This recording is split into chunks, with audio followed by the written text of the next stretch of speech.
क्षण भरी तेने मुक्तिचारी साधियल्या. हरिमुखे म्हणा हरिमुखे म्हणा, पुण्याची गणना कोण करी. असोनी संसारी जिव्हे वेगू करी, वेदशास्त्र उभारी बाह्या सदा. हरिमुखे म्हणा हरिमुखे म्हणा, पुण्याची गणना कोण करी. ज्ञानदेव म्हणे व्यासाची ये खुना, द्वारकेचा राणा पांडवा घरी. हरिमुखे म्हणा हरिमुखे म्हणा, पुण्याची गणना कोण करी. महायोग पीठे तटे भीमरथ्याम, वरम पुंडरीकाय दातुं मुनींद्रये. समागत्य तिष्ठन्तमानन्दकन्दं, परब्रह्मलिंगं भजे पांडुरंगं. तपोज्ञानवैराग्यभक्ति स्वरूपं, सदालंकृतं साधु संन्यासयोगं. मुखे यस्य वेदान्तशास्त्रार्थनीतिं, नमो नारायण गिरिं ब्रह्मस्वरूपं. मस्तक हे पायावरी, मस्तक हे पायावरी, मस्तक हे पायावरी, मस्तक हे पायावरी. या वार करे संतांचा, या वार करे संतांचा, वार करे संतांचा, वार करे संतांचा, वार करे संतांचा, या वार करे संतांचा. मस्तक हे पायावरी, मस्तक हे पायावरी. या वार करी संतांचा, या वार करी संतांचा. ओ मस्तक हे पायावरी, मस्तक हे पायावरी. या वार करी संतांचा, वार करी संतांचा. देवाची द्वारी उभा क्षण भरी, तेने मुक्तिचारी साधियल्या. हरिमुखे म्हणा हरिमुखे म्हणा, पुण्याची गणना कोण करी. स्वर थोडा थोडा बस. संत श्रेष्ठ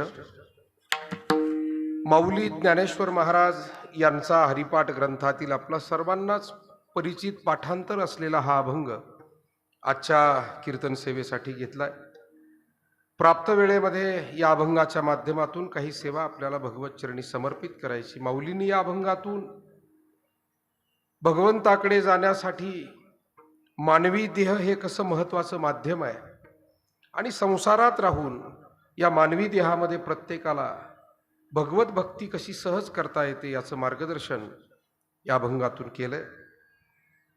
आज आपण गंगा भागीरथी अनुसयाबाई गोरक्षनाथ शिंदे यांच्या प्रथम पुण्यस्मरणार्थ या ठिकाणी एकत्र आहोत. गुहा तालुका राहुरी या ठिकाणी शिंदे परिवार, या परिवाराचं शेतीमधलं योगदान, सामाजिक धार्मिक कार्यातलं योगदान अत्यंत चांगलं आहे. या परिवारातील मुख्य मार्गदर्शक बेस कमी राहू दे, श्री अशोकराव गोरक्षनाथ शिंदे, जे प्रेरणा पतसंस्था समूहामध्ये सन्माननीय सुरेश शेठ वाबळे पाटील असतील, त्यांचे सर्व सहकारी असतील, अशोकराव आणि सर्व मंडळी त्या ठिकाणी एकत्र चांगलं काम करतायत आणि ज्या संस्थेचा नावलौकिक जिल्ह्यात नव्हे तर राज्यापर्यंत त्यांनी पोहोचवलेला आहे. त्याचप्रमाणे दुसरे बंधू त्यांचे श्री रमेशराव गोरक्षनाथ शिंदे, त्याचप्रमाणे मातोश्री अनुसयाबाई यांच्या सर्व मुली, सौभाग्यवती साखरबाई विनायक रासकर, सौभाग्यवती मंदाबाई गोरक्षनाथ भडके, सौभाग्यवती किष्किंदाबाई अंकुशराव काळे, सौभाग्यवती विमलताई बाबासाहेब गोरे, सौभाग्यवती मंगलताई रंगनाथ मगर, सौभाग्यवती उषाताई पोपटराव काळे, सौभाग्यवती संगीताताई मच्छिंद्र वडणे, असा संपूर्ण परिवार, विशेष करून शिंदे पाटील परिवाराचे सर्व आप्तेष्ट नातेवाईक, गुहा आणि पंचकृषीतील जमलेले आपले सर्व मान्यवर ग्रामस्थ, या कार्यक्रमाला साथसंगत करण्यासाठी आवर्जून उपस्थित वारकरी संप्रदायातील सर्वदूर सुपरिचित असे गुणवान गायनाचार्य संगीत विशारद सुनीलजी महाराज पारे, संगीत विशारद आमचे ऋषी महाराज शेटे, मृदंग विशारद आमचे सहकारी कृष्णा महाराज मोरे, ज्यांनी या कार्यक्रमाचं विशेष मार्गदर्शन केलंय आणि सहकार्य केलंय, असे वारकरी संप्रदायातील आपल्या या भागामध्ये मोठं उत्तम काम करणारे आमचे सहकारी बाबा महाराज मोरे, आमचं सर्व या भागातील भजनी मंडळ, उपस्थित आमचे परमार्थ मार्गातील सहकारी आदरणीय भास्कर महाराज पागिरे, बाळासाहेब पाटील पागिरे, या कार्यक्रमाला आवर्जून ज्यांनी या ठिकाणी भेट दिलेली आहे ते बाबळेश्वर गावचे माजी सरपंच आणि बाबळेश्वरचे युवा नेते आमचे परमस्नेही राजेंद्र पाटील मस्के, त्याचप्रमाणे आमदार आशुतोष दादा काळे अर्थात मंत्री महोदय आहेत, साईबाबा संस्थानचे अध्यक्ष आहेत आशुतोष दादा, आणि त्यांचे स्वीय सहाय्यक म्हणून उत्तम प्रकारचं काम करणारे आमचे दादाभाऊ पठारे, या निमित्तानं उपस्थित या परिवाराचे सर्व आप्तेष्ट नातेवाईक, माता भगिनी, त्याचप्रमाणे या भागातील सर्व प्रमुख मंडळी, आपल्या सर्वांच्या उपस्थितीमध्ये या ठिकाणी आज हा आदरांजली श्रद्धांजलीचा कार्यक्रम होतोय. पण आपण सर्वजण जाणतोय या काळामध्ये मागील वर्षी खूप काही घटना झाल्यामुळे यावर्षी एकेका गावामध्ये एकेका दिवशी 2-2, 4-4 वर्ष श्राद्ध आहे आणि एकेका व्यक्तीला अनेक कार्यक्रमांची निमंत्रण आहे, लग्न कार्याचे आहेत, वर्षश्राद्धाचे आहे, आणि त्यामुळे बऱ्याच सगळ्या कार्यक्रमांना जाणं भाग असतं. मगाशी सुरेश शेठ सुद्धा साईबाबा संस्थांची मीटिंग, दादाभाऊ तुम्हालाही माहिती असेल, आणि त्यामुळे ते गेले. त्याचप्रमाणे शिवाजीराव कपाळे साहेब हे सुद्धा येऊन भेट देऊन गेले. बरीच मंडळी आली, येतीलही दुपारून. अशोकराव आणि त्यांच्या परिवाराचा सगळा संबंध चांगला आहे, राजकीय संबंध असेल, धार्मिक संबंध असेल, नातेसंबंध असेल, आणि त्यामुळेच आता आमचे राजेंद्र मस्के पाटील सुद्धा निघायचं म्हटलं 5 मिनिट फक्त थांबा आणि भेट देऊन नक्की आम्ही सगळे आता आपल्याला पुढे जाण्याची परवानगी देतोय, कारण अनेक कार्यक्रम आहे. पण आपण आलात, आपल्यालाही धन्यवाद. अर्थात आता इकडे येणं जाणं जास्तच करावं लागेल, कारण हुरळे पाटील आता आपले व्याही झाले आणि मुलगी दिली म्हटल्यावर आता जाणं येणं हे निश्चितच आपलं जास्त राहणार आहे. विठाला विठाला विठाला विठाला विठाला.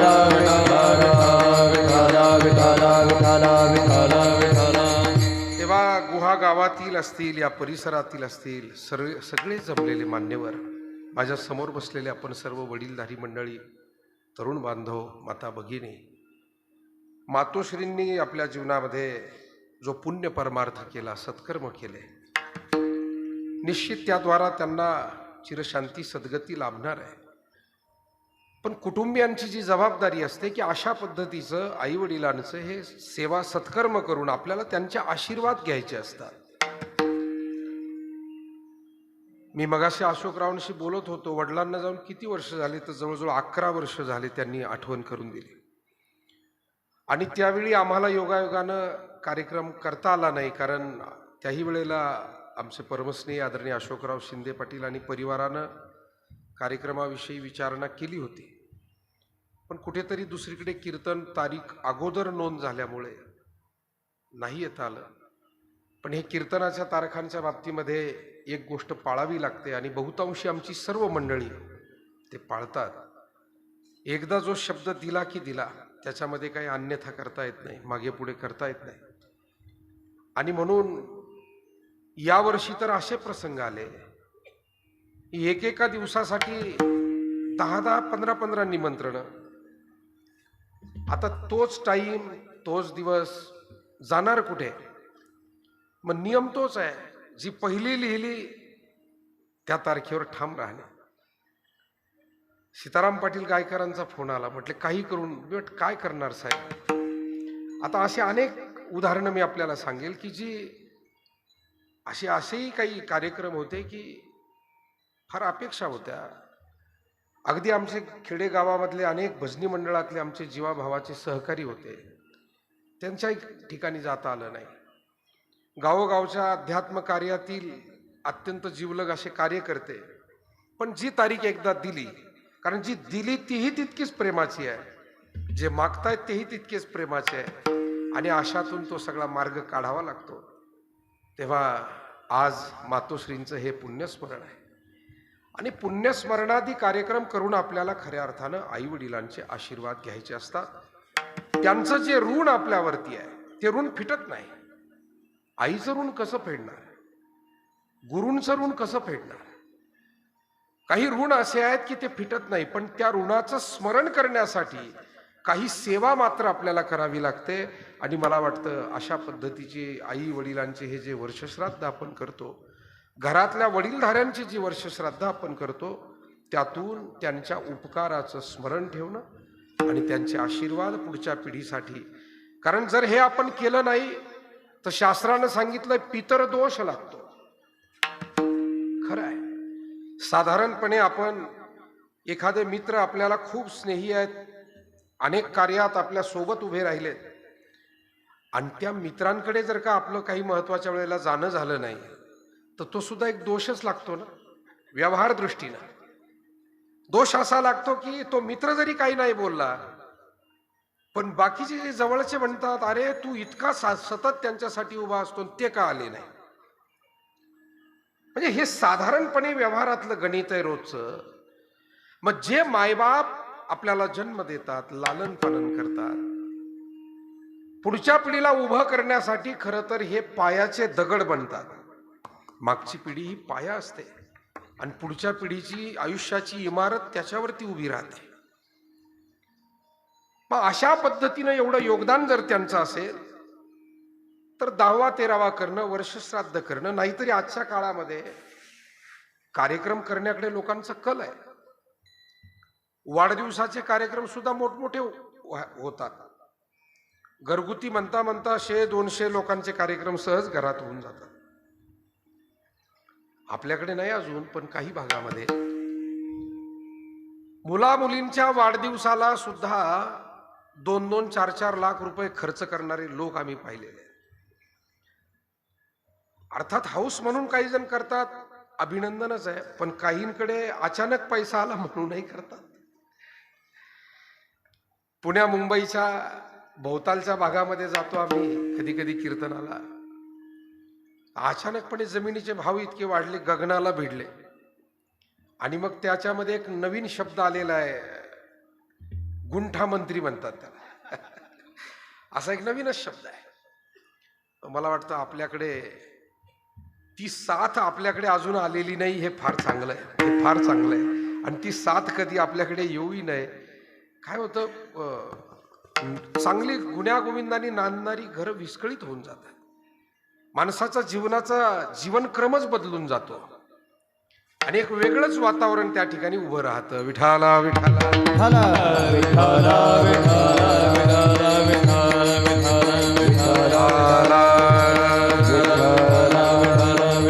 विठाला विठाला कुंडली वरदान विठ्ठल श्री ज्ञानदेव तुकाराम पंढरीनाथ भगवान की जय. तेव्हा जर का आपण वाढदिवस मुला मुलींचे साजरे करत असू तर वर्षश्राद्ध का करू नये? वाढदिवस नाही केला तरी दोष लागणार नाही, पण वर्षश्राद्ध नाही घातलं तर त्याचा दोष लागेल. लहान करा, मोठं करा, साधं करा, कसंही करा, आपल्याला जसं जमेल. पण एक गोष्ट खरी आहे की थोडं तरी भजन पूजन त्या कार्यक्रमाला झालं पाहिजे, थोडं तरी अन्नदान त्या कार्यक्रमाला झालं पाहिजे. त्याच्याशिवाय तो कार्यक्रम यथाविधी होऊ शकत नाही. पण बऱ्याच ठिकाणी वेगवेगळ्या विचारधारा लोकांच्या आहेत. शिकल्या सवरल्या एका माणसानं मला एकदा प्रश्न केला, म्हणे, महाराज तुम्हाला असं वाटत नाही का की वर्षश्राद्ध घालणं म्हणजे अंधश्रद्धा आहे? म्हटलं तुम्हाला वाटतंय म्हणून आमच्यावर बळजबरी का हा विचार तुम्ही थोपवताय? तुम्हाला वाटतंय अंधश्रद्धा आहे, आम्हाला नाही वाटत. तुम्हाला का नाही वाटत? त्याला उत्तर दिलं. म्हटलं साधारणपणे काही मदत जर तुम्हाला कोणी केली तर तुम्ही त्याचे आभार मानता की नाही? म्हणे हो हो मानतो. एखादी वस्तू तुम्हाला दिली, अडचणीत सहकार्य केलं, आपण आभार मानतो. मग साध्या सहकार्याबद्दल जर का आपण आभार मानत असलो तर आई वडिलांचं सहकार्य खरं म्हणजे त्या गोष्टीची मोजदाद होत नाही.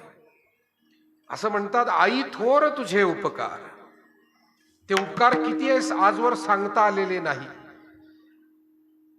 जे रक्त आटवून जे दूध पाजते, आता सांगा काय कशानं उपकार फेडायचे त्या मातेचे, त्या वडिलांचे. आणि म्हणून मी त्यांना एवढंच म्हटलं की आई वडील आहेत तोपर्यंत आपलं शास्त्र असं म्हणतंय ते आपल्यासाठी देव समान आहेत, ते देवताच आहेत. आणि म्हणून त्यांची सेवा करावी, आशीर्वाद घ्यावे. कारण मातृदेवो भव पितृदेवो भव. आपण देवाचे भक्त असाल चांगली गोष्ट आहे, पण देवाच्या भक्तीची सुरुवात ही आपल्या घरापासून होते, हे आपल्याला विसरायचं नाही. नाही तर कुणी म्हणेल मी बालाजीचा भक्त आहे, कुणी म्हणेल मी साईबाबांचा भक्त आहे, कुणी म्हणेल पांडुरंगाचा भक्त आहे, कुणी म्हणेल मी गाणगापूरच्या दत्तात्रयांचा भक्त आहे. तर चांगलीच गोष्ट आहे, तुम्ही भक्त आहात, चांगली गोष्ट आहे. गजानन बाबांचा भक्त आहे, स्वामी समर्थांचा भक्त आहे, तर ही भक्ती आपण जरूर करावी. पण आई वडिलांची आपण सेवा करतोय का हे एकदा तपासून पाहावं लागेल. आणि ती सेवा जर का आपल्याला घडत नसेल, किंबहुना आपण जर जाणीवपूर्वक तिथे दुर्लक्ष करत असू, तर पुढे केलेली सगळी देवाची भक्ती आणि सेवा ही व्यर्थ ठरू शकते. जरा गणिताचं उदाहरण देतो. आपण शून्यावर जर नुसते शून्य दिले तर त्याची किती किंमत होते. आता आमचे उक्कलगावचे सहकारी इथं बसलेले आहेत, रामभाऊ रिंदे. तर आपल्यासारखी अनेक शून्य माणसं आहेत, त्यांना हे माहिती आहे की शून्यावर शून्य देऊन चालत नाही, त्याला अंक लिहावा लागतो अगोदर, आणि मग काही शून्य दिले तर त्याची किंमत वाढते. तसं घरातल्यांना अगोदर सोडून दिलं म्हणजे तो अंक जो आहे तोच नाही आहे, आणि नुसते शून्यावर शून्य. तसे या जगामध्ये आज हल्ली कोणी सामाजिक कार्यकर्ते झालेत, कोणी धार्मिक सेवक झालेत.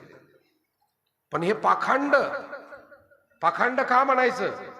कारण मूळ सेवा घरातल्या देवघराकडे पाहायला वेळ नाही, आणि म्हणे गावच्या मंदिराचा जीर्णोद्धार करायची बैठक घ्यायची आपल्याला. गावच्या मंदिराचा जीर्णोद्धार जरूर करा, पण घरातल्या देवघरात कधी गेला होतात का तुम्ही? हे जरा स्वतःच्या मनाला विचारा. आयुष्यभर त्या बाया माणसांनीच पूजा करायची, हे घरातल्या देवाला हात जोडत नाही कधी. निदान कोणता देव आहे त्याच्यात काहींना परिचय सुद्धा नाही. भास्कर महाराज की ते कोणते देव आहेत बुवा? आहेत म्हणून आहेत, चाललंय म्हणून चाललंय. परिचय तर करून घ्या त्यांचा. अरे कोण आहेत, काय आहेत हे देव? एक जण मला हळूच एकदा येऊन भेटला, महाराज एक शंका होती. मला विचारा काय शंका आहे? म्हणे ते आपल्या देवघरात तो असा वाकडा हात वाकडा पाय असा देव कोणता आहे बुवा? म्हटलं कोणता देव? मी जरा थोडस न समजल्यासारखं केलं. तो नाही का म्हणे पोलिओ झाल्यासारखा असा. अरे बाप रे. अरे म्हटलं पोलिओ झालेला नाही, तो वाकडाही नाही, तो बाळकृष्ण आहे, त्याला रंगनाथ म्हणतात. रंगनाथ. आणि त्या कृष्णाला रंगनाथ रांगतोय, आणि त्याच्याकडे अध्यात्माचा भक्तीचा रंगही आहे. रांगतोय म्हणूनही रंगनाथ, आणि भक्तीचा रंग आहे म्हणूनही रंगनाथ. म्हणजे श्रीकृष्णाला दिलेलं ते नाव आहे रंगनाथ. विठाला विठाला विठाला विठाला विठाला विठाला. रामदेवरायांनी वर्णन केले. तळवे तळहात टेकीत डाव्या गुडघ्याने रांगत. तळवे तळहात टेकीत डाव्या गुडघ्याने रांगत. तळवे तळहात टेकीत डाव्या गुडघ्याने रांगत. तळवे तळहात टेकीत डाव्या गुडघ्याने रांगत. रंगने रंगनाथ रंगने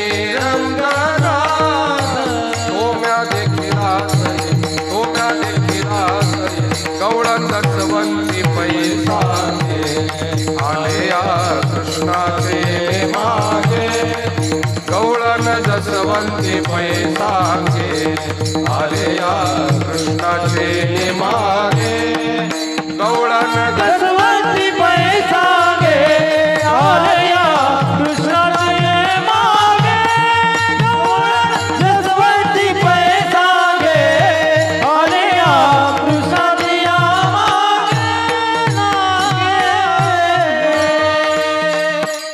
नामदेव महाराजांचा हा मोठा गोड अभंग आहे. थोडा आवाज अजून कमी ठेवा.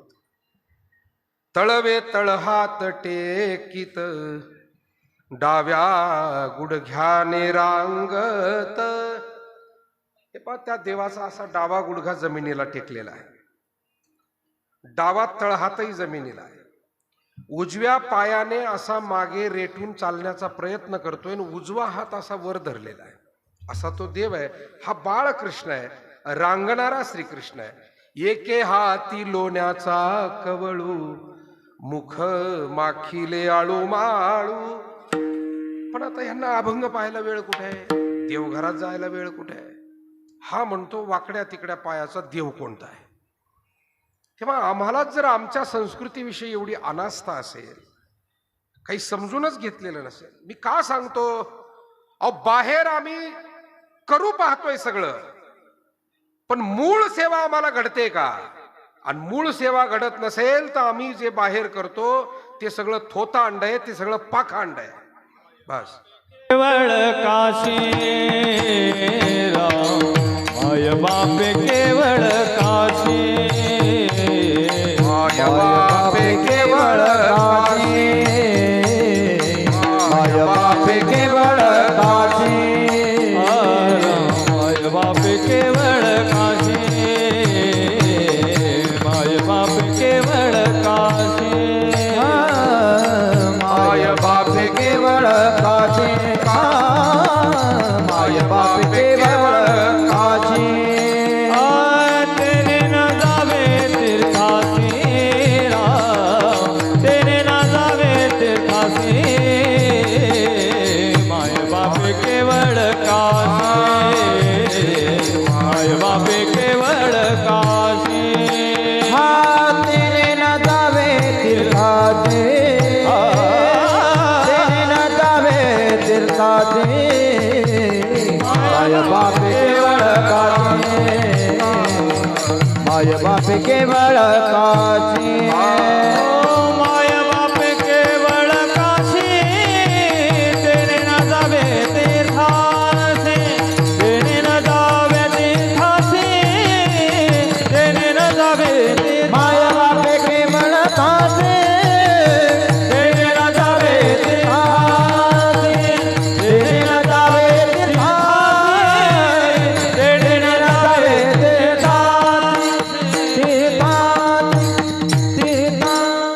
आई वडील किती श्रेष्ठ आहे. सकल तीर्थाची धुरे जिये का माता पितरे तिये सेवेशी कीर शरीरे लोन किजे. सर्व तीर्थाचं प्रमुख तीर्थ असा त्याचा अर्थ सांगितला. आणि म्हणून एखाद्या वेळेला एखाद्या तीर्थयात्रेला नाही जाता आलं, आमच्या सुनील महाराजांनी आता प्रमाण दिलं, महत्वाचं आहे. माय बापे केवळ काशी तेने न जावे तीर्थासी. आमच्या एखाद्या वारकऱ्याच्या घरामध्ये वडील थोडेसे आजारी असतील, आई आजारी असेल, वयोमान झालं असेल, त्या वारीला तो नाही आला तरी चालेल, पण त्यानं त्या वडिलांसाठी त्या आईसाठी तिथे वेळ द्यावा, त्यानं त्यांच्याकडे लक्ष द्यावं. हे फार महत्वाची जबाबदारी. मुंबईतले एक मोठे उद्योजक आहेत, माझे जवळचे स्नेही आहेत, कर्नाटकचे मूळ शेट्टी म्हणून रवी शेट्टी. शिर्डीमध्ये परिचय झालेला आणि खूप चांगला माणूस. तो परिचय पुढे घनिष्ठ झाला. 17 5 स्टार 7 स्टार हॉटेल आहेत त्यांचे मुंबईमध्ये. 17 आहेत, मुंबईत 17 आहेत, आपल्या शिर्डीतही 1-2 आहे. पण त्या माणसाच्या घरी जाण्याचा जेव्हा योग आला, त्यांच्या मुलीचं लग्न होतं. लग्नाला आमचं काही थांबणं होत नव्हतं. आम्ही 4-8 दिवस अगोदर घरी भेट दिली. घरातलं वातावरण पाहून ज्या माणसाकडे हजारो लोक काम करतायत, ज्याच्या हॉटेलमध्ये 1 दिवस थांबण्यासाठी ते एका खोलीचं बिल 10,000च्या पुढे सुरू होतंय, असा माणूस मुंबई एअरपोर्टच्या लगत त्यांच्या ह्या सगळ्या बऱ्याच वास्तू. पण घरी गेलो, घरची माणसं स्वतः पाणी देत होते, घरचे माणसं चहा करत होते, जेवू घातला आम्हाला, घरच्या महिला भगिनी स्वयंपाक करत होत्या. हे सगळं ते वातावरण पाहिलं आणि मी म्हटलं की हे आपण एवढं मोठं सगळं असताना. ते म्हणले नाही, व्यवसाय हा व्यवसाय आहे, पण घराचं घर पण आम्ही सांभाळलेलं आहे. आलेल्या अतिथीची सेवा आपणच केली पाहिजे. नोकर चाकर बाकीच्या व्यवसायाला उपयोग आला, घरात कशासाठी नोकर? आपणच आपलं काम करा. काय माणूस आहे. आता काही ठिकाणी आपल्याकडे ते सगळीकडेच नोकर लावलेत. आता वाढायला नोकर आहे, लग्नामध्ये गंध लावायलाही नोकर आहे. घरच्या माणसांना आता हातही राहिलेले नाही गंध लावायला. काही दिवसांनी ते उभे करतात ना फेटे बांधून राम राम घालायला, तिथं सुद्धा नोकरच उभे राहतात. ते म्हणते आम्हाला उभं राहत नाही, मग तिथं सुद्धा भाडोत्रीच माणसं राहतील, राम राम राम राम. काय संस्कृती, कोणत्या दिशेला आपण चाललोय. काही गोष्टी अशा आहे की तिथे भाडोत्री चालत नाही. मायबाप आईवडिलाच्या सेवेला भाडेकरू ठेवून चालत नाही, स्वतःच केली पाहिजे. देवधर्म हा भाडेकरूच्या मार्फत चालत नाही. नाही म्हणे आमचा अभिषेक तुम्ही घाला, तुमच्या ऐवजी आम्ही जेवलो तर चालेल का? अहो, ज्याला भूक लागली त्याने जेवावं, जो आजारी पडला औषध त्याने घ्यावं. तसा माणूस लहान असो मोठा असो, गरीब असो श्रीमंत असो, ज्याची सेवा ही त्यानेच करावी. आपुली आपण करा सोडव, संसार बंधन तोडा वेगी. आणि म्हणून आनंद या गोष्टीचा. आपल्यासारखी बहुसंख्य माणसं आम्ही पाहतो, अनेक स्त्री पुरुष पाहतो, चांगले कुटुंब पाहतो की जे खरोखर आजही ही संस्कृती जपतायत. देवधर्म, आदर सत्कार, पाहुणचार, सेवा, सत्कर्म सगळेच जण काही विसरलेले नाही आहे. मला त्या माणसाचं वैशिष्ट्य सांगायचं तुम्हाला, त्या मुंबईच्या उद्योजकाचं. त्यांनी मला सांगितलं की महाराज, मागील वर्षी माझी आई गेली, पण आई आजारी पडल्यापासून 6 महिने मी कुठेही गेलो नाही. जो माणूस सारखा देश परदेशात असतो, एकही मिनिटाचा वेळ नाही. आणि अशा माणसानं सांगितलं आई आजारी पडल्यानंतर 6 महिने मी कुठेही गेलो नाही. आणि ती खरोखर वस्तुस्थिती होती. त्यांनीच सांगायला पाहिजे असं नाही. गुजराती त्यांचे एक मित्र आहे महेश भाई म्हणून, तेही आमचे स्नेहित, त्यांनी मला सांगितलं. शिर्डीतले त्यांचे काही मित्र आहेत, त्यांनी सांगितलं घेण्यासारखा आदर्श आहे. आम्हाला चालता चालता आईबाप आजारी असेल तर बोलायला वेळ नसतो. निघता निघता आम्ही फोनवर बोलतच निघतो, आणि येता येता फोनवर बोलतच येतो. ते ओट्यावर बसलेले तसेच ते म्हातारे, त्यांच्याकडे पाहायला वेळ नाही, बोलायला वेळ नाही. काय तर म्हणे आम्ही बिझी आहे. कशाचे बिझी? डोंबल्याचे.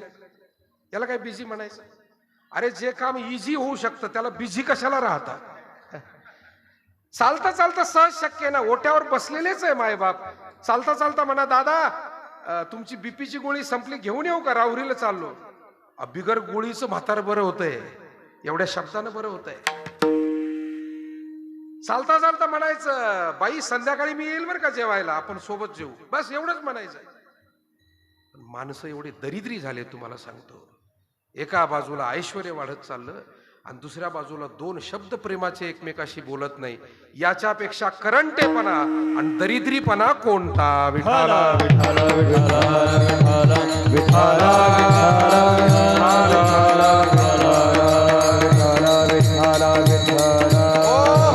मायबाप हो, या समाजातले अज्ञानी लोक भाळतील बाहेरच्या वैभवाला, देव भाळत नाही कोणाच्या बाहेरच्या वैभव. तो मूळ सेवा पाहतोय आपली. काय सेवा आपण? जसं आमच्या अशोकरावांनी, त्यांच्या बंधूंनी, परिवारांनी आईची सेवा केली, चांगला सांभाळ केला. म्हणून तर आज हे त्यांच्यावरती संस्कार आहेत. देव, धर्म, अन्नदान, पुण्य, परोपकार, चांगल्या संगतीत ते आहेत. आईचेच उपकार आहेत ना, त्या आशीर्वादाचे फळ आहे ना. आणि म्हणून परमात्मा हे आपण बाह्य कोण आहोत हे पाहत नाही. कोण कोणत्या पदावर आहे, कोणाकडे किती पैसा आहे, कोण किती प्रसिद्ध आहे, या गोष्टी तुम्ही फक्त जगासाठी वापरा, रोजच्या भूलथापा देण्यासाठी. पण परमेश्वराच्या दरबारामध्ये ना अध्यात्म क्षेत्रामध्ये या भूलथापा चालत नाही. हा बोलण्याचा माझा अधिकार नाही. तुकोबाराय म्हणतायत, सोंगे छंदे काही देव जोडे ऐसे नाही, देव जोडे ऐसे नाही, देव जोडे ऐसे काही, देव जोडे ऐसे नाही, देव जोडे ऐसे नाही, देव जोडे ऐसे नाही. सोंगे छंद काही, देव जोडे ऐसे नाही, देव जोडे ऐसे नाही, देव जोडे ऐसे नाही. सोंगे छंद काही, देव जोडे ऐसे नाही, देव जोडे ऐसे नाही, देव जोडे ऐसे नाही. सोंगे छंदे काही, देव जोडे ऐसे नाही. आपली मूळ सेवा. म्हणून तुम्ही दत्त उपासक व्हा, पांडुरंगाचे भक्त व्हा, महादेवाची भक्ती करा, हनुमानजींची भक्ती करा, राम कृष्ण साई बाबा, गजानन बाबा, बालाजी भगवान, देवी माता, गणपती बाप्पा, कोणत्याही देवाची भक्ती करा. देव तिथून एक आहे.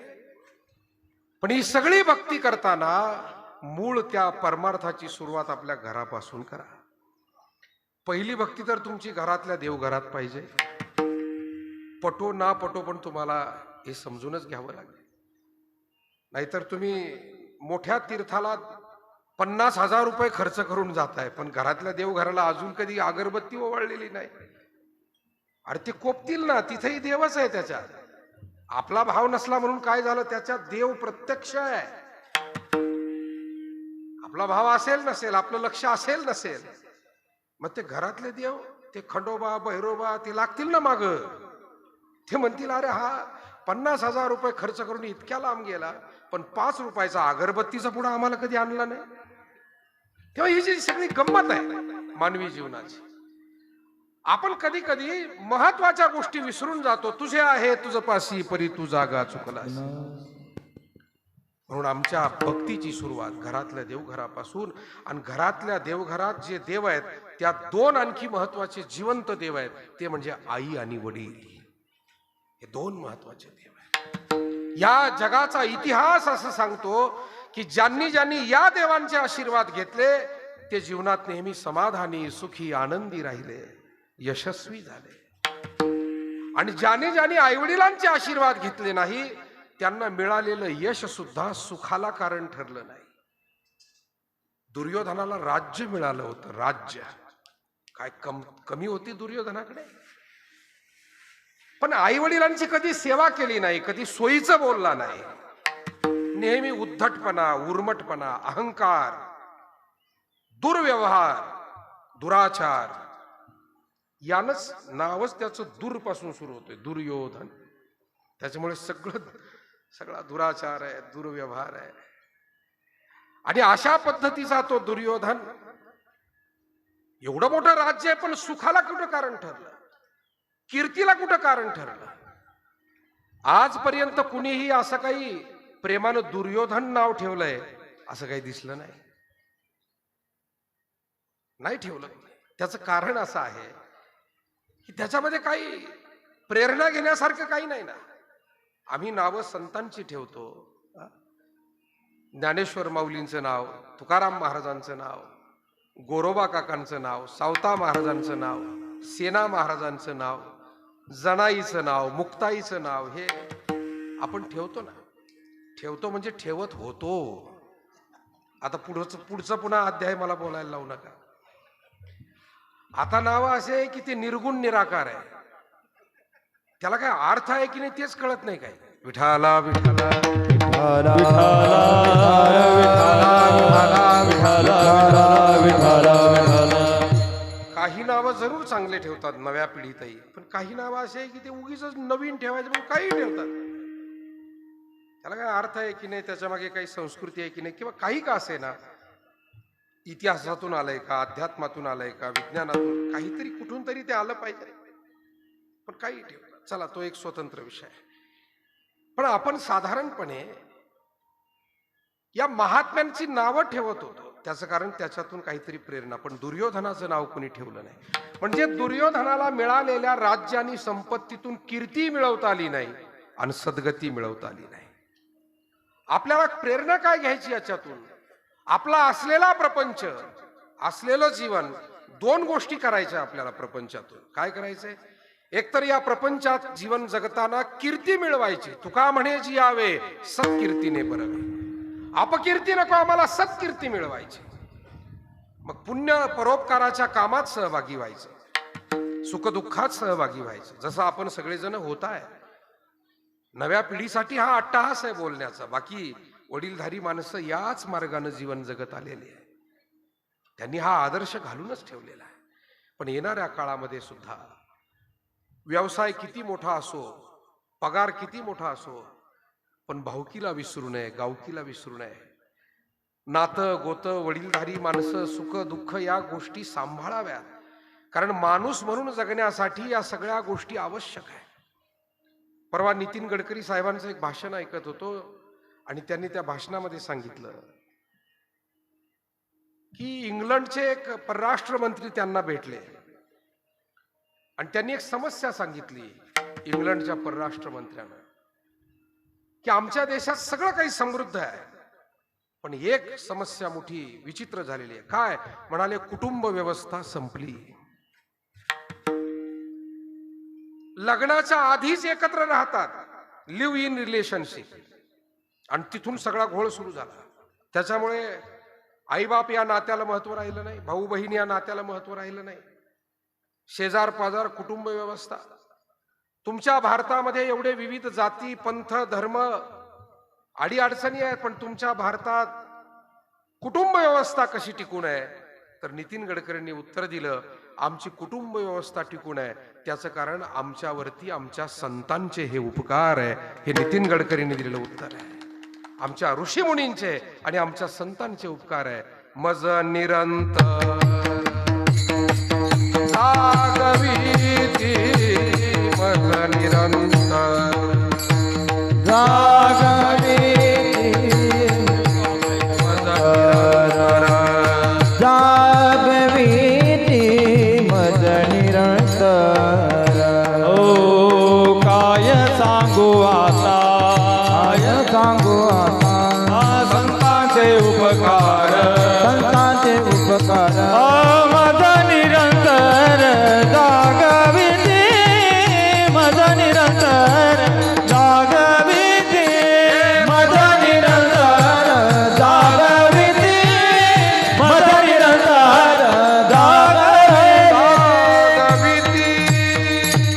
काय सांगू आता संतांचे उपकार, मज निरंतर जागविती. निरंतर म्हणजे सतत काम त्यांचं चालू आहे, प्रबोधन. कुटुंब व्यवस्था कशी चांगली राहील, समाज व्यवस्था कशी चांगली राहील, व्यक्तिगत जीवन सुद्धा माणसाचं आदर्श कसं होईल, यासाठी ज्ञानेश्वरी, तुकाराम महाराजांची गाथा आणि आपले सकल संत जेवढे झाले, केवढं गोड मार्गदर्शन. कामामध्ये काम, काही म्हणा राम राम, जाईल भव श्रम, सुख होईल दुःखाचे. संतांनी परमार्थ जो शिकवला तो फार अवघड नाही शिकवला, सोपा परमार्थ. तुमचं काम आणि त्या कामातच राम कसा साधता येईल. आपले अनेक संत एक कर्मयोगी होते, कर्मयोगी. जसा भक्तियोगी, जसा अष्टांग योगी, तसाच कर्मयोगी. ज्ञानयोगी आहे, भक्तियोगी आहे, अष्टांग योगी. कर्मयोगी म्हणजे काय? ज्यानं कर्मालाच धर्म मानलंय आणि ते कर्म प्रामाणिकपणे करता करता जो ईश्वराची भक्तीही करतोय. जसं सावता महाराज शेती करायचे, पण शेती करताना त्या शेतीमध्ये जरी असले तरी अखंड चिंतन मात्र विठोबाचं. आणि त्याच्यामुळे शेतीकडे पाहण्याचा दृष्टिकोन किती चांगला. वारंवार आम्ही हे उदाहरण समाजाला देतो. कधी कधी एखादा पुजारी मंदिरात राहतो, पण मंदिरात राहून देवाकडे पाहण्याचा त्याचा दृष्टिकोन जेवढा पवित्र नसेल, त्यापेक्षा जास्त पवित्र दृष्टिकोन सावता महाराजांचा त्या मळ्याकडे पाहण्याचा आहे. देवाजवळचा पुजारी आहे, पण देवाकडे तो आल्यापासून निघेपर्यंत डोळे भरून पाहतो की नाही कुणास ठाऊक. डोळे भरून पाहतो फक्त दक्षिणेकडे, डोळे भरून नव्हे, डोळे फाडून. कुठला शब्द कुठं कसा लावायचा, जिथल्या तिथं जसाच्या तसा शब्द पाहिजे. डोळे फाडून पाहतो. याचा अर्थ सगळे पुजारी या असेच असतात असंही नाही. नकारात्मक, नेहमी नकारात्मक मुद्द्यावर कधी शेवट करायचा नाही कोणत्याही गोष्टीचा, कोणत्याही विषयाचा. त्याला सकारात्मकतेकडे आणायचं. कारण आपण एखाद्या विषयावर टीका करून थांबतो, तर टीका ही विशिष्ट अपवाद अशा लोकांसाठी असते. पण बहुतांशी लोक प्रत्येक क्षेत्रात चांगलं काम करत असतात. विठाला विठाला विठाला विठाला विठाला विठाला विठाला विठाला विठाला विठाला विठाला. म्हणून नेहमी कोणत्याही वक्त्यानं हा दोन्ही बाजूचा खुलासा करत वक्तव्य करणं ही एक महत्वाची जबाबदारी आहे. एकांगी वक्तव्य नको, कारण तो दोष लागतो परत. पुजाऱ्यावर टीका केली म्हणजे सरसकट पुजारी वाईट आहे. तुम्हाला कैक पुजारी असेही भेटतील, कोणी काही देवो न देवो. गावोगाव पुजारी आहेत आमचे, गावोगाव. ते कोणत्याही जाती धर्माचे असो, पण पुजारी आहेत ते. नियमाने सकाळी उठले की देवाला जाऊन आंघोळ घालतील, 2 फुलं वाहतील, एखादा झाडू तिथे ठेवलेला राहतो झाडून घेतील मंदिर. संध्याकाळी दिवा लावणारे अनेक आहेत, बाकी स्टेजवर दिवे लावणारे बरेच आहेत, पण मंदिरात दिवे लावणारे कमी आहेत. विठाला विठाला विठाला विठाला विठाला विठाला विठाला विठाला. गावोगाव माणसं आहेत आमचे. असं काय करता, ही परमार्थाची माणसं आहे आमची, ज्याला प्रसिद्धीची गरज नाही, ज्याला कोणाच्या पैशाची गरज नाही. मनोभावे सेवा, आवड म्हणून सेवा. तुमच्यात बसलेले सुद्धा अनेक जण असतील. भजनाची सेवा नित्यनियमानं करणारी आमची भजनी मंडळ गावोगावी. कोण प्रसिद्धी द्यावी म्हणून आमचे भजनी भजन करतात काय? गुरुवारचं भजन असतं, शनिवारचं कधी भजन असतं, एकादशीचं भजन असतं. आम्हाला तरी कीर्तन केलं लोक रोज हार घालतात, भाडं तोडत येतात. आमचा जो भजनी मंडळातला माणूस रोज तिथे दर एकादशीला भजन करतो, त्याला कोणी हार घालायला तिथे जाते? आणि म्हणून आपण या सेवा समजून घेतल्या पाहिजे. या सेवेचं मोठेपण आपल्या ध्यानात आलं पाहिजे. ही मूळ सेवा आहे. आणि कीर्तनकारांना सुद्धा ठीक आहे, लोक प्रेम देतात, हार घालतात, पण त्यामध्ये न गुंतता ही आपली सेवा आहे याच भावनेनं करत राहावी. मानपान म्हणून करू नये, धन म्हणूनही करू नये, आणि मान म्हणूनही करू नये. विठाला विठाला विठाला विठाला विठाला विठाला विठाला विठाला विठाला विठाला विठाला वरदारी विठ्ठल ज्ञानदेव तुकाराम. विठाला विठाला विठाला विठाला विठाला विठाला. एवढ्यासाठी आपल्याला सांगतोय, मनोमय पूजा हे तो पढिये केशी राजा. बाह्य गोष्टी वेगळ्या आहेत, तर अंतरंगातून सेवा पूजा करणारी माणसं, सेवा सत्कर्म करणारी माणसं ही वेगळीच आहे. आणि म्हणून दुर्योधनानं सगळं केलं, सगळं मिळवलं, फक्त आईवडिलाचे आशीर्वाद मिळवले नाही. आणि म्हणून राज्यही गेलं आणि अपकीर्ती झाली. 2 दिवस 4 दिवस अशी नाही, तर युगानुयुग त्याची अपकीर्ती चालूच आहे. अजूनही उदाहरण दिलं जातं. फक्त काय केलं तर आई वडिलाचं ऐकलं नाही, त्यांचे आशीर्वाद घेतले नाही. या उलट पांडव, राज्य गेलं होतं, वनवासी होते, अडचण होती, पण आई सोबतच होती.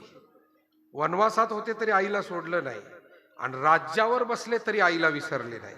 पांडवांचा घेण्यासारखा हा गुण आहे, पांडवांचा घेण्यासारखा.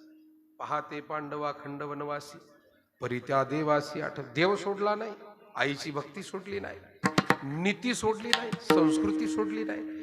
आणि म्हणून पांडवांना गेलेलं वैभवही पुन्हा मिळालं. आणि त्या वैभवापेक्षाही मला विचाराल तर मी म्हणतो त्यांची कीर्ती आजपर्यंत नाही, नाही चंद्र सूर्य असेपर्यंत. म्हणून संसार करायचा आहे, व्यवसायही करायचा आहे, नोकऱ्याही करायच्यात, शेती करायची, पण जीवन कसं जगायचं, कीर्ती होईल असं जगायचं, आणि सरते शेवटी मृत्यूच्या नंतर सद्गती मिळेल असं जगायचं.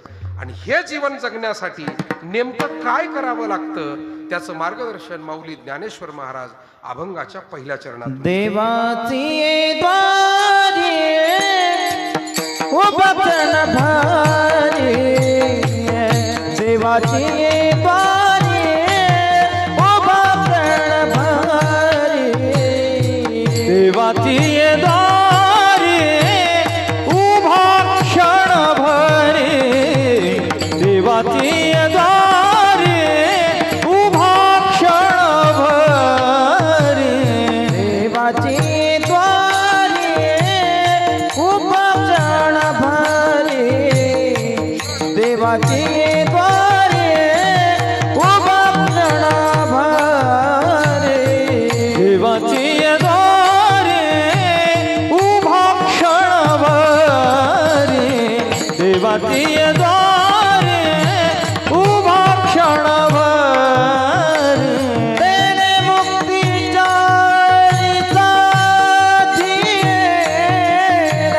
तेणे मुक्तीचारी साधिएल्या तेने मुक्तीचारी साधिएला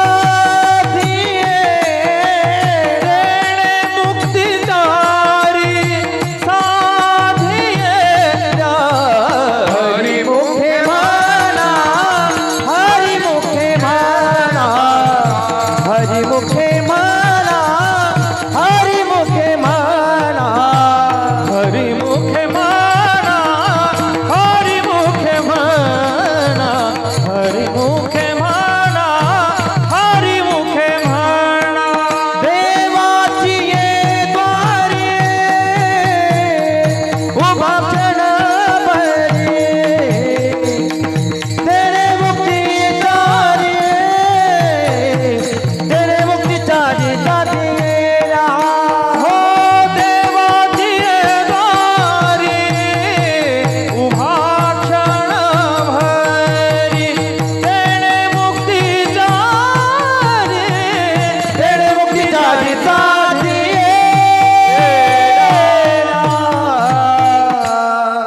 मी म्हणाल जीवनात कीर्ती आणि सद्गती मोक्ष हे मिळण्यासाठी ज्ञानेश्वर महाराजांनी इथे मार्गदर्शन केलंय. हो, याच अभंगात केलंय. माऊली असं म्हणतात, देवाच्या द्वारामध्ये क्षणभर उभं राहिला तर चारही मुक्ती मिळतात. आता 2-3 शब्द या पहिल्या चरणात महत्वाचे आहे. देव म्हणजे काय, देवाचं द्वार म्हणजे काय, उभं राहणं म्हणजे काय, आणि चारी मुक्ती कोणत्या. मुळात देव म्हणजे काय तर जी एक दिव्य शक्ती आहे, जो मूळतः निर्गुण स्वरूप आहे आणि या संपूर्ण सृष्टीला तोच चालवतोय. झाडामध्ये त्याची शक्ती आहे म्हणून ते फळ देत आहे, फुल देत आहे. जमिनीमध्ये तोच आहे, त्याची शक्ती आहे म्हणून ती पेरलेलं आम्हाला धान्य रूपानं देते, वृक्ष रूपानं. वाऱ्यामध्ये त्याची शक्ती आहे म्हणून तो सर्वत्र संचार करतो. सूर्यामध्ये त्याची शक्ती, यदा आदित्य गतम तेजो जगत भासयते खिलम यच्चंद्रमसी यच्चाग्नौ तत्तेजो विद्धी मामक. देव हा आहे. बरं, बाहेरचं सोडा, या शरीरातही तोच आहे. देखवी ऐकवी एक नारायण तयाचे भजन चुकू नको. जो मनाचे मन, नेत्राचे नयन, कानाचे कान, वाचेची वाचा.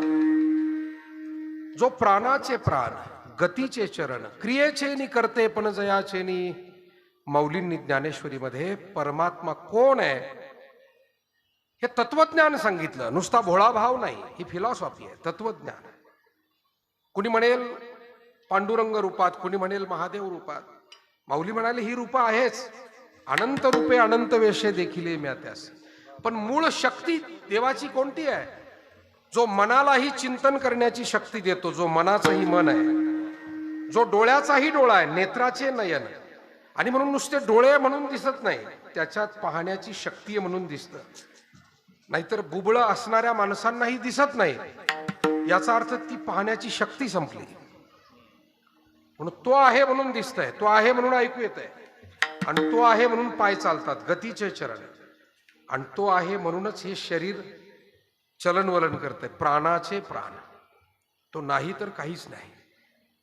एकदा का या देहातलं चैतन्य बाहेर पडलं, नाथ महाराजांनी सांगितलंय, परिमळ गेली या ओस फूल देठी आयुष्या सेवनी देह तैसा आयुष्याचे देह तैसा आयुष्यास शेवटी देह तैसा आयुष्यास हो परिमळ गिरिया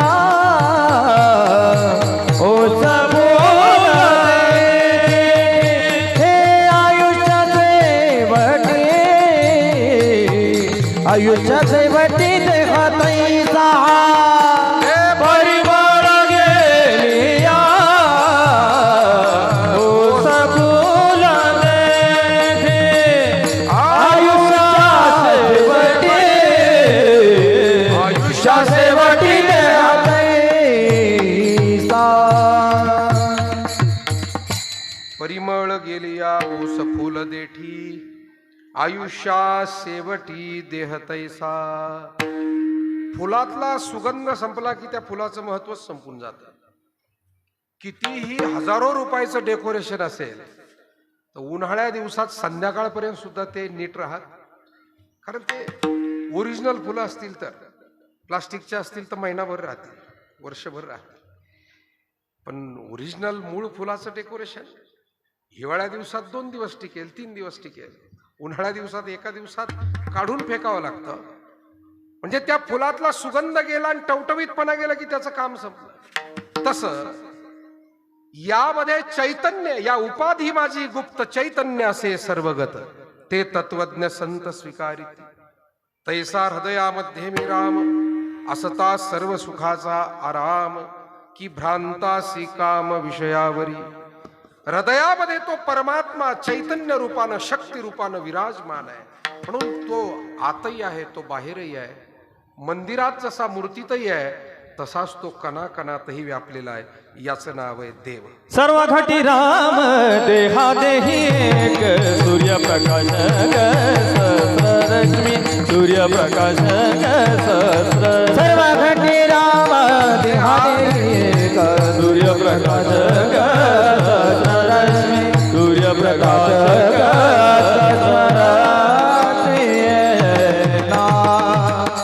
सर्व घटी राम देहा देही एक सूर्यप्रकाशक सहस्ररश्मी. महाराज म्हणतात सर्वत्र तो परमात्मा आहे. मग देव म्हणजे काय याची व्याख्या फार मोठी आहे.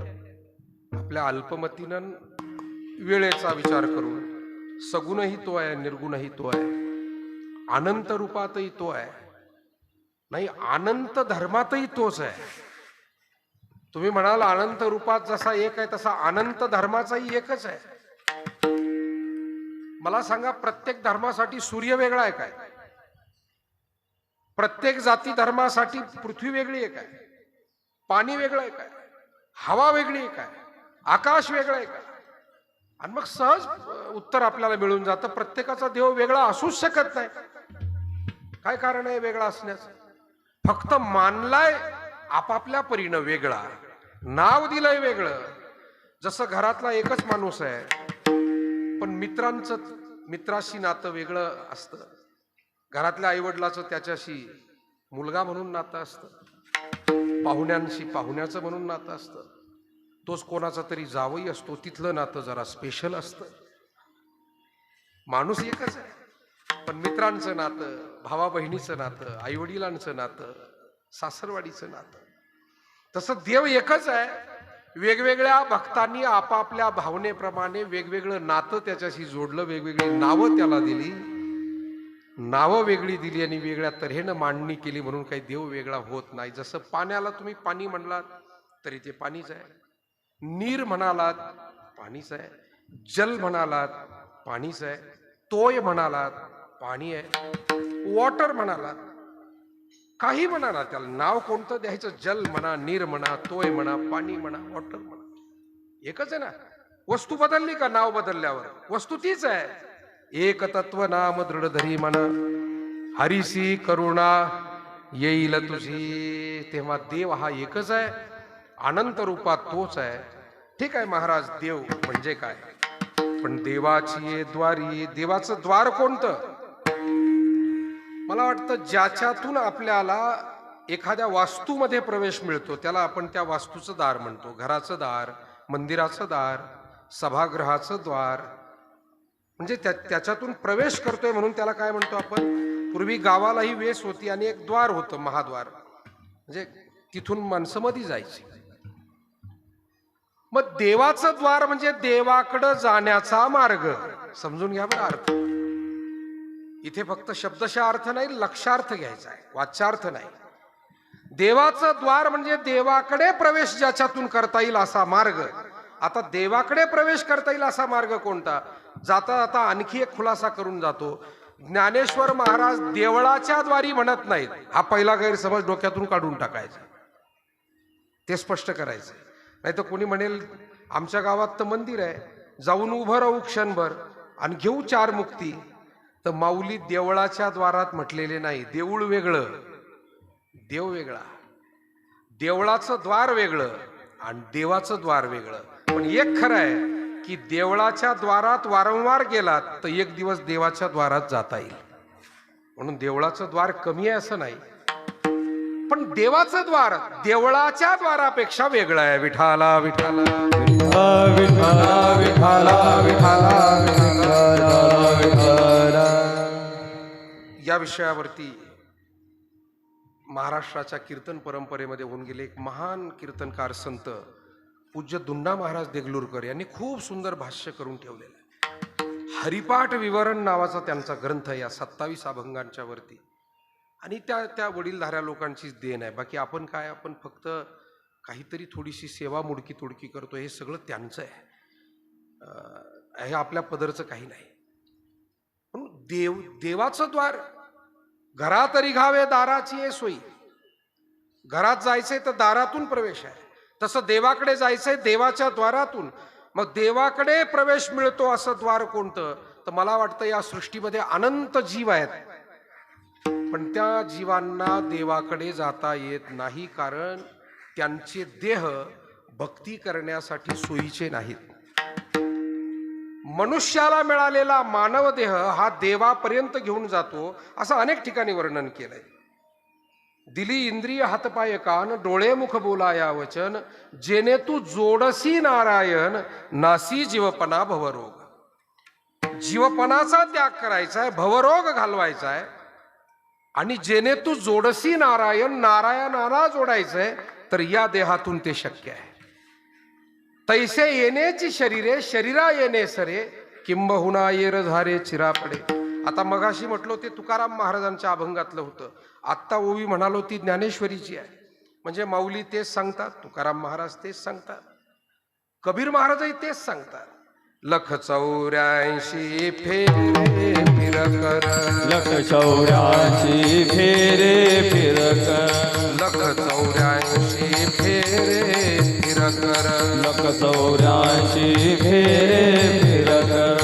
सुंदर नर तनु पाया, सुंदर नर तनु पाया, कमल मुख राम भजन को दिया, हरि भजन को दिया, कमल मुख राम भजन को दिया. हरि भजन को दिया कमल मुख राम भजन को दिया, हरि भजन को दिया कमल मुख राम भजन को दिया. तेव्हा सर्व संतांना असं वाटतंय हे मनुष्य देह जो आहे तो देवाकडे घेऊन जाणार आहे, त्याच्या माध्यमातून देवाकडे जाता येतं. आणि या मनुष्य शरीरातून जर देवाकडे जाता येत असेल तर ज्ञानेश्वर महाराजांना अभिप्रेत अर्थ हाच असावा की मनुष्य जीवन हेच देवाचं द्वार आहे. जसं शिक्षण हे वेगवेगळ्या आपल्याला संधी प्राप्त करून देतं, म्हणून शिक्षण हे व्यवसायाचं द्वार आहे, शिक्षण हे नोकरीचं द्वार आहे. शिक्षणातूनच प्रवेश तिकडे आहे ना. शिक्षण हे उत्तम शेतीचं द्वार आहे, कारण चांगली शेती देखील आजच्या आधुनिक शेती करायची तर शिक्षणच पाहिजे. चांगले वेगवेगळे व्यवसाय करायचे त्याचं शिक्षणच पाहिजे. फक्त शाळेतून नव्हे, घरातून सुद्धा शिक्षणच आहे सगळं. जसं शिक्षण हे वेगवेगळ्या संधीचं द्वार आहे, तसं मनुष्य देह हा भगवत प्राप्तीचं द्वार आहे. म्हणून देवाची ये द्वारी म्हणजे मनुष्य देहामध्ये उभा क्षणभरी. दोन शब्द अजून राहिले. उभा राहणं म्हणजे काय, तर मला असं वाटतं या मनुष्य शरीरामध्ये आल्यानंतर आत्मकल्याणासाठी, पुण्य कार्यासाठी, भक्ती करण्यासाठी तत्पर राहणं म्हणजे उभं राहणं. हे पहा, उभं राहणं हा एक वाक्प्रचार आहे. त्याचा लक्षार्थ घ्यायचा. एखादा वडीलधारा माणूस भेटतो आणि तो त्याच्या भाच्याच्या लग्नामध्ये डोळ्यात पाणी आणून सांगतो, महाराज आमची बहीण फार लवकर गेली, हा भाचा कळतही नव्हतं तेव्हा बहीण गेली, पण तेव्हापासून आम्ही उभं राहिलो त्याच्या मागे. आता उभं राहिलो म्हणजे बसलेच नाही का, असा अर्थ घ्यायचा का? अर्थ असा घ्यायचा, उभं राहिलो म्हणजे कायम त्यांच्या पाठीशी राहिलो, सहकार्य करत राहिलो. तसं इथे उभं राहणं असाच अर्थ घ्यायचा आहे. देवाची ये द्वारी उभा म्हणजे मनुष्य देहामध्ये आम्ही तत्पर राहू. करावी तातडी परमार्थी, हे उभं राहणं आहे. जवळ हे सकळ सिद्ध आहे, हात चालावया पाय तव तू आपले स्वहित पाये, तीर्थयात्रे जाय चुकू नको, हे उभं राहणं आहे.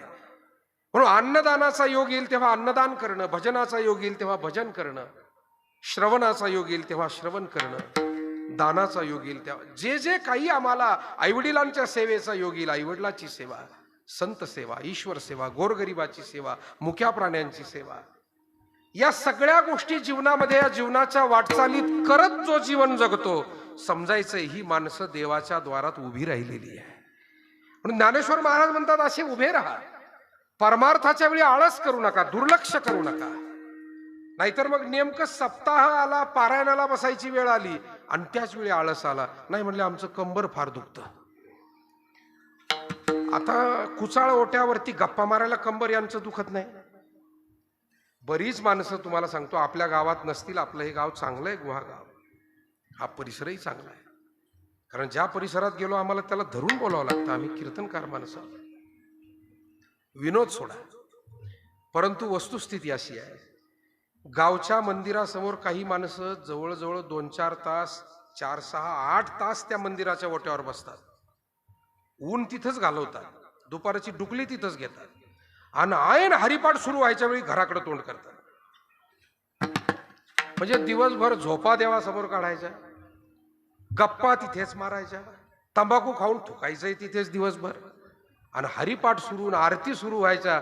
ते आमचे वारकरी माणसं संध्याकाळी येतात बिचारे, 4-2 बाया, 4-2 माणसं, 4-2 पोरं, श्रद्धेनं आपलं ते हरिपाठ सुरू करतात.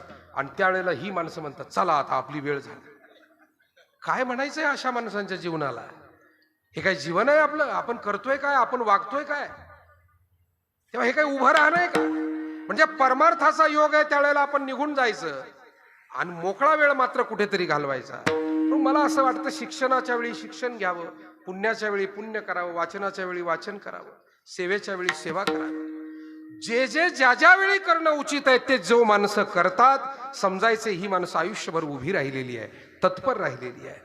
कुटुंब सेवा, ईश्वर सेवा, समाज सेवा, राष्ट्र सेवा, ज्या ज्या वेळी जी जबाबदारी आहे ती यथाविधी पार पाडणं म्हणजे मनुष्य देहामध्ये उभं राहणं आहे. तेव्हा देवाची ये द्वारी उभा क्षणभरी. रोजच हरिपाठ म्हणतो ना आपण, कधी हा अर्थही समजून घेतला पाहिजे. आणि म्हणून या शरीरामध्ये येऊन तत्पर राहणं, भक्ती करणं. क्षणभर म्हणजे काय? मनुष्य जीवाला मिळालेलं आयुष्य या सृष्टीच्या आयुष्याच्या मानानं क्षणभरच आहे.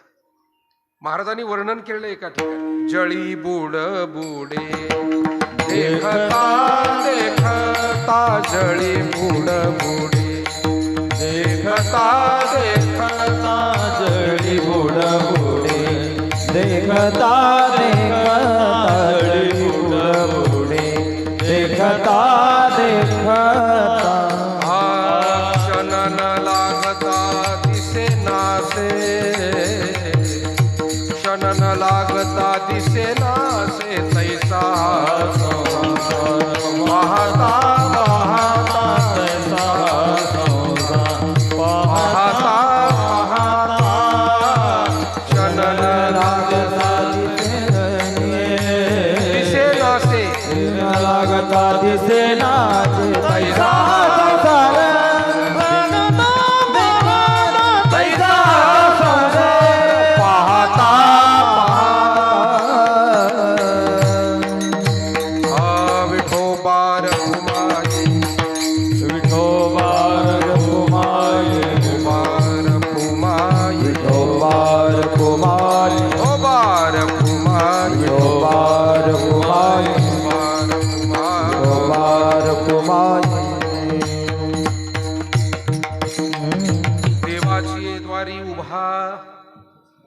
देव म्हणजे जो सगुण निर्गुण एक आहे, सर्वत्र व्यापलेला आहे, आमच्यातही आहे आणि या सृष्टीमध्येही जो चैतन्य रूपानं विखुरलाय तो देव.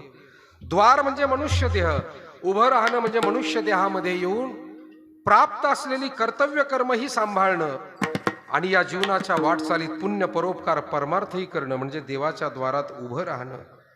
आणि देवाच्या द्वारात उभं किती वेळ? क्षणभरी. क्षणभर म्हणजे 1 सेकंद असा अर्थ नाही. मिळालेलं सर्व आयुष्य हाच एक क्षण आहे. आता ब्रह्मदेवाचं आयुष्य केवढं आहे, ऋषीमुनींचं आयुष्य केवढं आहे, त्याच्या पुढे माणसाचं आयुष्य म्हणजे क्षणभर आहे. अहो समुद्रापुढे आपल्या गावचं तळ किती? तळ म्हणतो मी, धरण नाही म्हणत, मुळा धरण. आपल्या गावातले जे छोटे छोटे तलाव असतात, समुद्राच्या समोर तो तलाव म्हणजे फारच थेंबभरच आहे तो. तसं हा क्षण त्या अर्थानं घ्यायचा आहे. म्हणजे आयुष्यभर देवाच्या भक्तीसाठी तत्पर राहणं हा याचा झाला अर्थ. देवाचे द्वारी उभा क्षणभरी. आणि मग त्यातून काय मिळतं? तेने मुक्तीचारी साधियल्या. 4 मुक्ती कोणत्या आहेत? सलोकता, समीपता, स्वरूपता आणि सायुज्यता. सलोकता मुक्ती, देव ज्या लोकात राहतो, मृत्यूनंतर त्या लोकात वास्तव्य मिळणं, त्याला म्हणावं सलोकता मुक्ती. वैकुंठ भुवनी घर केले, वैकुंठाला जाऊन जो पोहोचला, कैलासाला जाऊन जो पोहोचला समजायचं, याला सलोकता मुक्ती.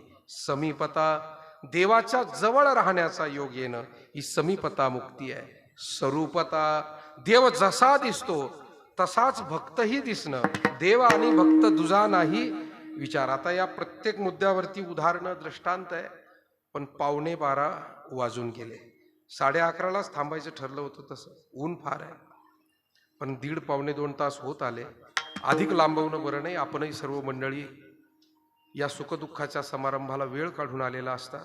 वेळेत सुरू करणं, वेळेत थांबवणं, आणि ते केलं तरच 4 लोक येत राहतील. आपण जर टाळकरी म्हणून, कीर्तनकार म्हणून आपण बेशिस्त वागलो तर लोकांना आपण मग काही समजून सांगण्याचा अधिकार आपल्याकडे नाही. आपल्यालाच ती शिस्त, ती वेळ काळ पाळली. समाज खूप चांगला आहे. तुम्हाला सांगतो, रोज आम्ही समाजामध्ये फिरतो आणि या सगळ्या तुमच्या जनता जनार्दनाचा अनुभव घेतो. लोक कोणत्याच गोष्टीत कमी नाही आहे. लोक कीर्तन ऐकायलाही तयार आहे, लोक सेवाही करायला तयार आहे.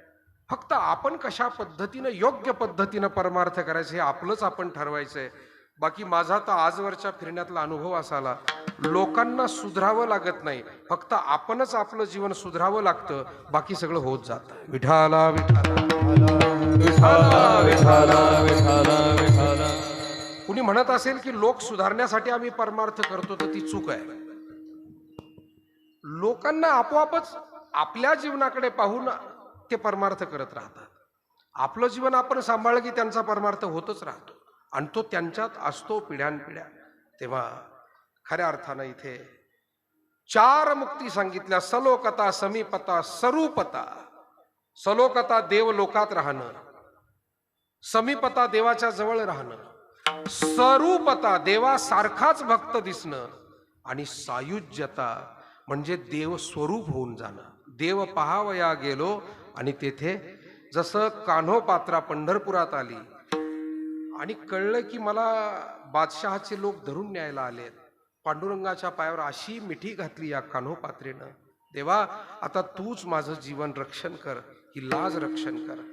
आणि असं म्हणतात की कान्होपात्रेची आत्मज्योत पांडुरंगाच्या त्या मूर्तीमध्ये, ज्योतीमध्ये विलीन झाली. ज्ञानदेव म्हणे ज्योतीची निज ज्योती. अशा स्वरूपानं एक चिर विश्रांती त्या कान्होपात्रीला मिळाली. याला सायुज्यता मुक्ती म्हणतात. तेने मुक्तीचारी साधियल्या. ह्या कशानं मिळतात? जीवनभराशी कोणती साधना करावी लागते? माऊली म्हणाले अवघड नाही, सोपी साधना. हरिमुखे म्हणा, हरिमुखे म्हणा, पुण्याची गणना कोण करी. मुखानं हरी हरी म्हणणं, ते भगवंताचं ते रूप डोळ्यांनी पाहणं, मुखानं त्याचं नामस्मरण करणं, ही सोपी भक्ती आहे. अपार पुण्य त्यातून मिळतं. महाराज आम्ही काही साधू नाही, संन्यासी नाही, आम्हाला जमेल हे.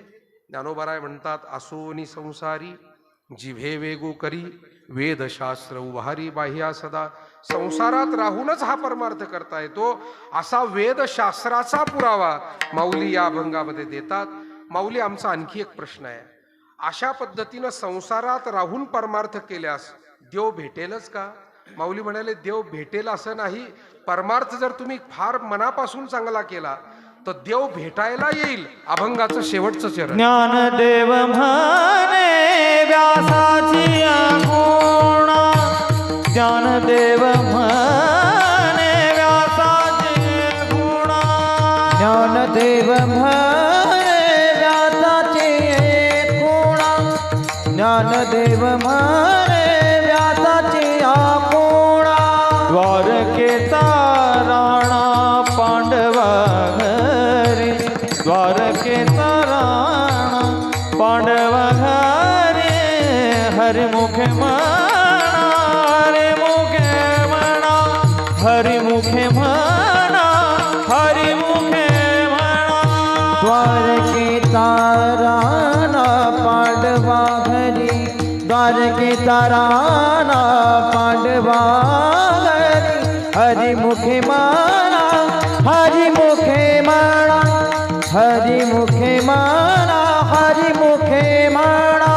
पुण्याची गणना कोण करे राम, पुण्याची गणना कोण करे, पुण्याची गणना कोण करे, पुण्याची गणना कोण करे, कोण करे पुण्याची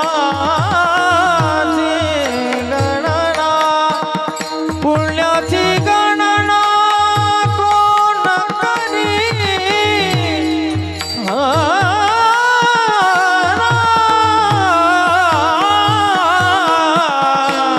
कोण करे, पुण्याची गणना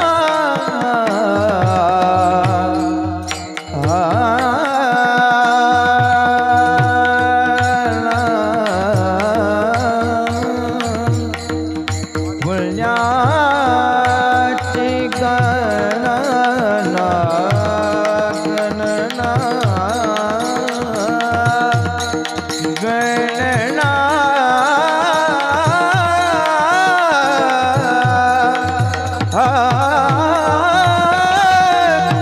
गणना, गणना, पुण्याची गणना कोण करे, पुण्याची गणना